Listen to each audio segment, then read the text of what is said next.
My name's Jo. I actually live in Essex, so kind of not that local really, but have volunteered to do some work with the Sepsis Trust, so coming to speak here is just one of the things that we can do as sepsis survivors to sort of put it out there and spread the word about it.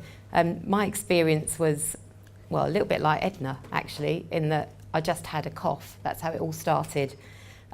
This was Christmas Eve, I didn't feel very well. Just took myself to bed, thought it was flu. I've never in all of my years had flu, so just didn't have anything to compare it to, but just felt rough. Spent all of Christmas Eve in bed, spent all of Christmas Day in bed. Fortunately, I lived with my husband, who was keeping his eye on me. During the night, so this is Christmas night, I started deteriorating and very high temperature. Although we didn't know what it was because we don't have a thermometer in the house, we do now. High temperature, he called 111 because we don't like to make a fuss, and 999 seemed probably a little bit too much. I think he escalated it after many hours because he then made it 999 and then there was a delay again. We were caught up in the winter crisis, not a good day to be ill, Christmas Day, unfortunately.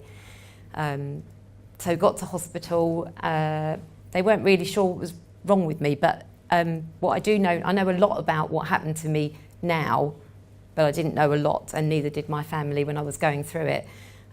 We've made it our business to find out what happened. What we know now that we didn't know then was about news, and it was news to us when we heard about it. I was News 9. I was assessed as a News 9 by the ambulance crew. But when we got to hospital, we weren't treated as a priority.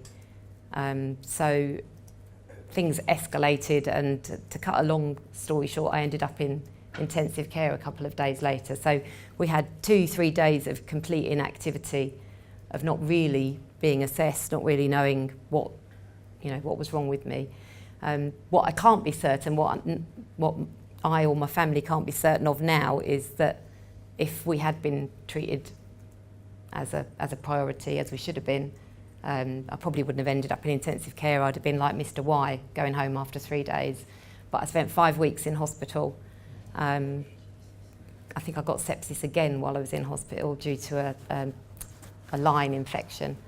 And it's taken me 6 months, really. I mean, I forget where we are now, it's October. It took me a good 6 months to get my strength, and I'm lucky, I'm alive, I haven't lost any limbs, I haven't gone blind.